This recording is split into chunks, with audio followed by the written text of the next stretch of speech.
올해 마지막 특별 새벽 기도회에 오신 여러분 반갑습니다. 추수감사절뿐만 아니라 한 해를 정리하시면서 이번 일주일 동안 하나님께서 도와주신 은혜도 기억하고 또 믿음으로 한 해를 잘 마무리하는 그런 뜻깊은 새벽 기도 시간이 되시기를 바랍니다. 이스라엘이 멸망하고 바벨론으로 포로로 잡혀가고 난 다음에 세 차례에 걸쳐서 포로에서 돌아옵니다. 첫 번째 귀환할 때는 가장 많은 숫자 한 5만 명 정도가 바벨론에서 돌아와서 예루살렘 성전을 재건하는 일을 하게 됩니다. 그 일이 가장 중요했고 제일 많은 사람들이 5만 명 정도면 이민사회에서 5만 명 정도의 한인들이 있으면 어느 정도 생활이 가능하거든요. 그게 상당히 많은 숫자가 왔습니다. 1차 포로 귀환을 하고 난 다음에 80년이 지나고 난 다음에 2차 포로가 돌아옵니다. 2차 포로 귀환의 주도적인 역할을 했던 사람이 에스라입니다. 그리고 2차 포로 귀환 때는 그냥 쉽게 2차니까 한 2,000명 정도 1780명 정도 되는 2차 포로 귀환 때에 에스라를 중심으로 2000명 정도가 돌아옵니다. 1차에 비해서는 적은 인원이지만 이번 주에 에스라를 묵상하면서 살펴볼 텐데 2차 포로 귀환 때 에스라를 중심으로 2000명이나 되는 사람이 핵심적인 사람이 돌아온 것이 결정적으로 중요한 사건입니다. 그리고 3차 포로 귀환은 에스라가 오고 난 다음에 15년 이후에 느헤미야가 돌아오게 됩니다. 근데 많은 학자들이 느헤미야는 많은 사람을 데리고 온 것이 아니라 페르시아 왕에 의해서 이스라엘 지역을 다스리는 총독으로 느헤미야가 귀환을 하게 됩니다. 그렇기 때문에 느헤미야는 포로들을 데리고 왔다기보다는 페르시아의 황제에 의해서 예루살렘 지역을 다스리는 총독으로 실질적인 정치 지도자로 수행원들을 데리고 왔을 것이다. 그렇게 생각을 하고 있습니다. 이스라엘의 포로 귀환에 있어서 세 차례의 귀환이 있었지만 가장 대규모로 귀환한 것은 1차 포로 귀환 때 5만 명 정도 와서 성전을 다시 재건한 것입니다. 1차 포로들이 돌아오고 난 이후에 80년이 지나서 에스라라는 사람이 왔는데 이 에스라의 귀환이 이스라엘을 회복시키는 일에 결정적인 역할을 합니다. 에스라가 어떤 사람인지 그리고 에스라는 왜 귀환했는지에 대해서 성경은 말씀을 하고 있습니다. 에스라가 어떤 사람인지에 대해서는 두 가지로 설명하고 있습니다. 아론의 후손이었다라고 합니다. 16대 손이라고 하지만 그냥 편의상으로 16대로 잡아놓은 것이고 그 사이에 빠져있는 사람들이 있기 때문에 문자 그대로 아론의 16대 손이다 이렇게 볼 수는 없고 아론의 후손인 것은 분명합니다. 제사장이고 대제사장의 후손으로 태어난 것은 분명합니다. 그 다음에 한 가지 주목하는 것은 에스라가 제사장으로 돌아왔다라는 것을 말하는 것이 아니라 제사장의 후손이지만 하나님의 율법과 말씀에 굉장히 탁월한 사람이었다. 그 사실을 기록하고 있습니다. 왜 하나님께서 에스라를 이 시대에 바벨론에서 예루살렘으로 돌리셨는가?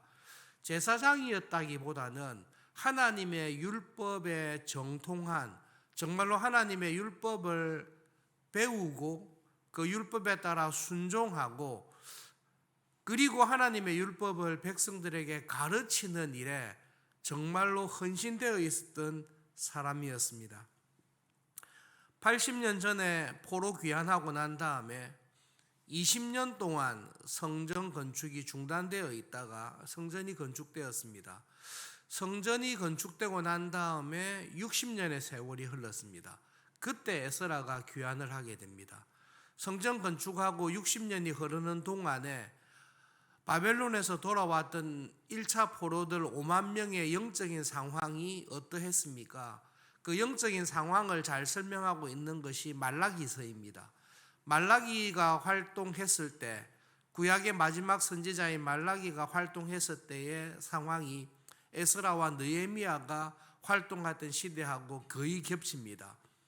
말라기서를 보면 귀환했던 이스라엘 백성들의 영적인 상태가 열심히 싣고 여러 가지 문제로 타협하고 세상의 문화 속에 우왕좌왕하고 있는 상태라는 것을 설명하고 있습니다.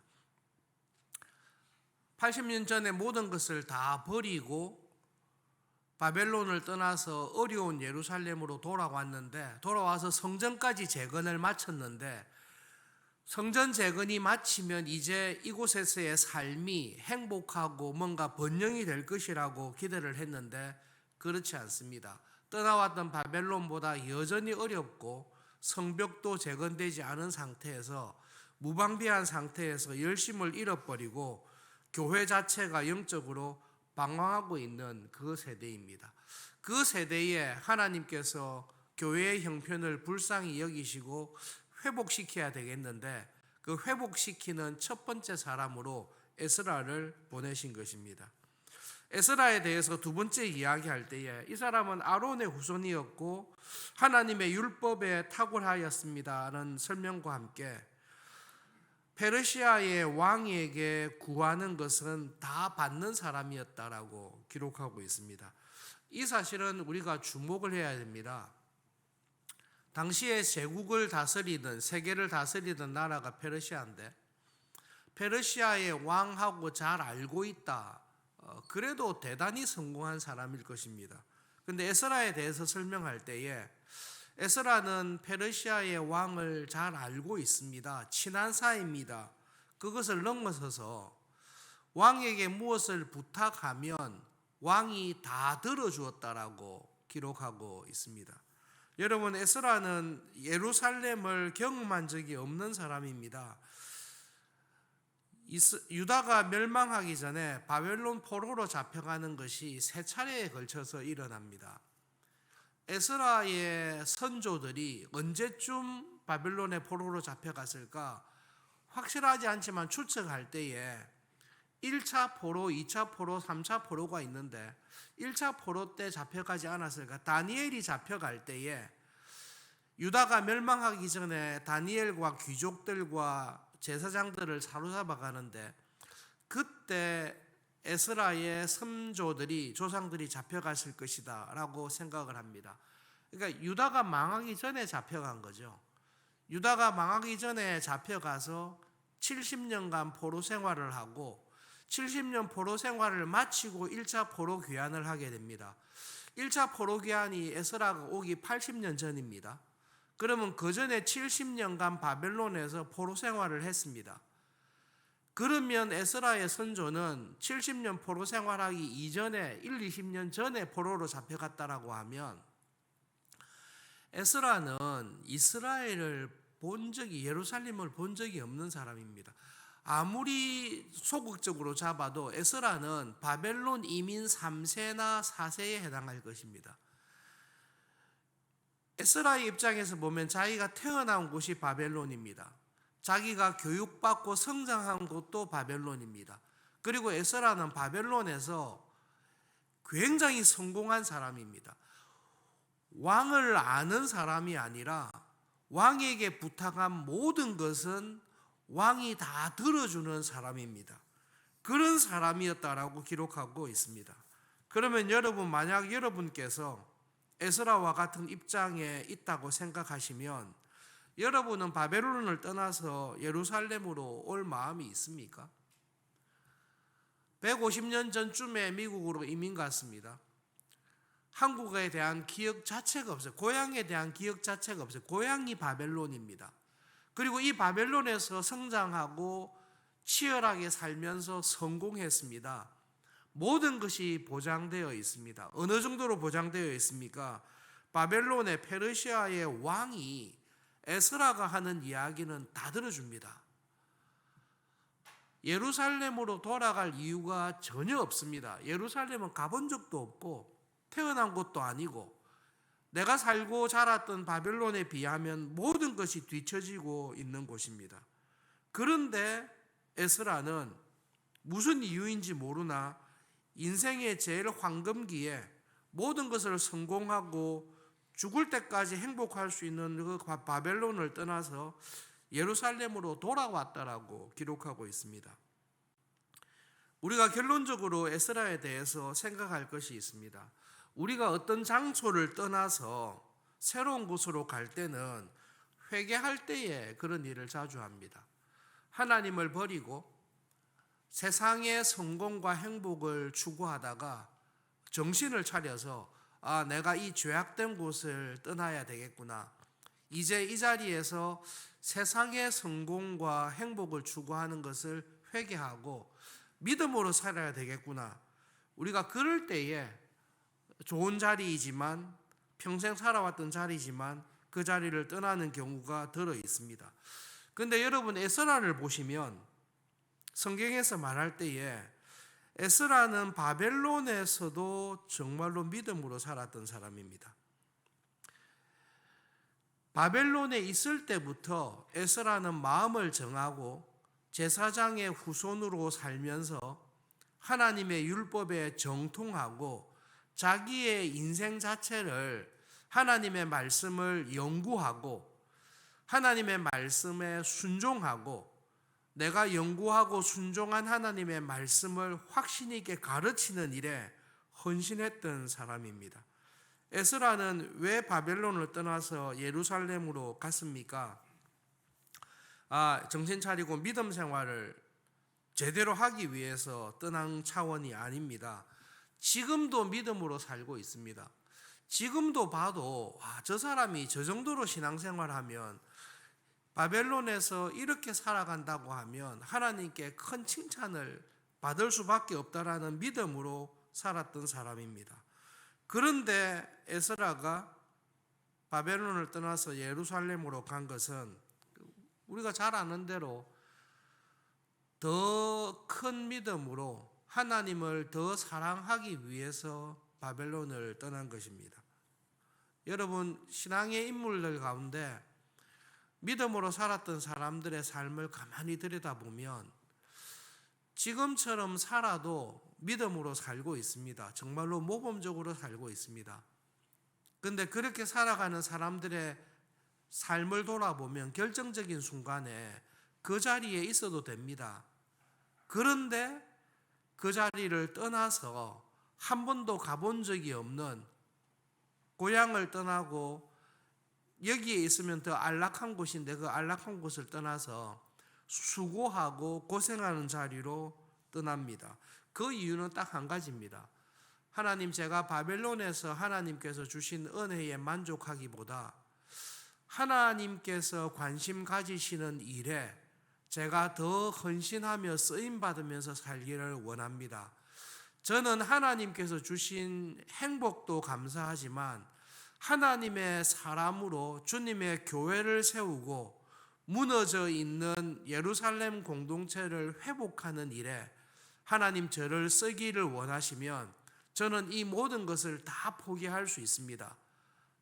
하나님께서 주신 안락함과 내가 부탁하는 모든 것을 다 들어주는 왕이 내 곁에 있지만 하나님께서 원하시는 일, 지금 80년 전에 1차 포로들이 예루살렘으로 돌아갔습니다.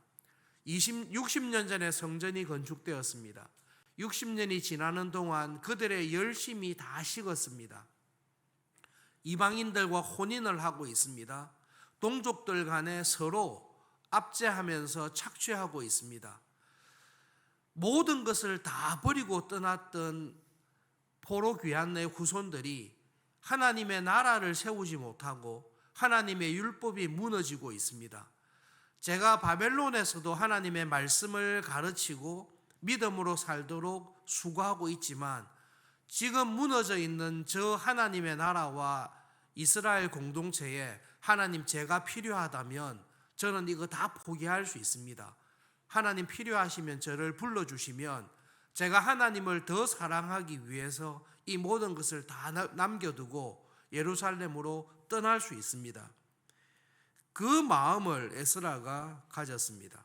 하나님께서 그 모습을 기뻐하시고 한 번도 가본 적이 없는 소문으로만 들었던 예루살렘으로 콜링을 하십니다.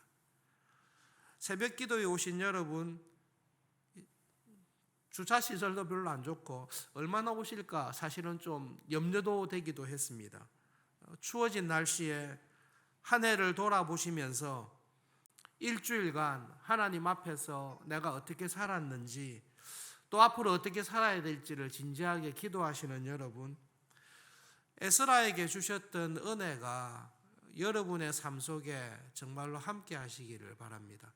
하나님께서 여러분 한 분 한 분을 보시고 잘 살고 있다고, 지금으로도 충분히 믿음으로 살고 있다고, 그러나 하나님 제가 그 자리에 머물지 않게 해주십시오. 하나님의 관심이 어디 있는지를 저에게 알게 해주십시오. 내가 바벨론에서 평생 살아도 감사하지만 그러나 하나님 나라의 영적인 최전선에 정말로 하나님의 사람이, 하나님의 율법이 다시 선포되고 하나님의 교회가 회복되어야 할 그곳에 저를 보내어 주십시오. 제 남은 삶을 그쪽에서 쓰임 받으면서 살아갈 수 있는 그 은혜를 주시기를 바랍니다. 에스라와 같이 하나님을 더 사랑하면서 살아가시는 은혜를 구하시고 실제로 그렇게 쓰임 받으면서 살아가실 수 있기를 진심으로 바랍니다. 말씀을 준비하다가 하나님의 은혜로 저한테는 족합니다. 하나님, 제가 원하는 만큼 공부는 했습니다. 저의 수준이 높아진 것은 아니지만, 저보다 훨씬 뛰어난 사람이 있지만 하나님, 그래도 제가 원할 만큼 신학과 종교개혁자들을 공부하게 되어서 감사합니다. 근데 하나님, 저를 어디에 쓰실 겁니까? 교수로 쓰실 겁니까? 주님의 교회를 섬기는 목사로 쓰실 겁니까? 하나님, 저를 이민교회에 쓰실 겁니까? 한국교회에 쓰실 겁니까? 그렇게 기도했을 때에 하나님께서 그때 주신 그 말씀이 있었습니다. 부족하지만 하나님께서 나에게 주신 은혜가 그때 보였습니다. 여러분, 제일 뛰어난 사람이 유학 가는 거 아닙니다. 저보다 훨씬 뛰어난 형제들, 친구들 다 있습니다. 하나님께서 주신 은혜가 있습니다. 하나님, 저에게 주신 은혜를 생각할 때에 하나님께서 보시기에 가장 적절한 장소로 하나님께서 제가 저를 아는 것보다 하나님께서 저를 더 잘 아시오니 하나님께서 필요한 것에 보내어 주시되, 한 번밖에 없는 삶인데 후방에서 지원하는 것보다 하나님 영적인 최전선에서 싸울 수 있는 그런 은혜는 주십시오. 지금 돌이켜보면 그런 기도를 하게 하신 것은 하나님의 은혜였다라고 생각을 합니다. 여러분, 하나님께서 여러분에게 은혜 주시고 사랑하실 때에 어떤 마음을 주시는가 하면, 하나님, 제가 지금도 하나님을 사랑하며 믿음으로 살기를 소원합니다. 근데 하나님, 한 번밖에 없는 인생인데 하나님을 더 사랑하면서 지금도 영적인 전선에서 싸우고 있지만 하나님의 나라와 교회를 세우는 일에 영적인 최전선에 서서 살아갈 수 있는 그런 은혜를 주십시오. 제가 부족하지만 하나님께서 부르시면 그 일을 할 수 있는 넉넉한 은혜도 주실 것을 믿습니다. 그 믿음으로 여러분의 마음에 감동을 주시고 남은 삶을 그렇게 살아갈 수 있는 은혜를 주실 것이라고 믿습니다. 한 해를 돌아보시면서 추수감사절 특별 새벽기도회 중에 주신 은혜에 대해서 감사하실 뿐만 아니라, 하나님, 저에게 이런 은혜를 주셨는데 제가 지금까지도 은혜로 믿음으로 살아왔는데 하나님을 더 사랑하며 살아갈 수 있는 길을 열어주시고 은혜를 주십시오. 그 더 큰 은혜 안에서 살아가는 우리 모두가 될 수 있기를 바랍니다. 말씀을 기억하면서 기도하겠습니다. 하나님, 에스라에게 주셨던 그 은혜를 저에게도 주십시오.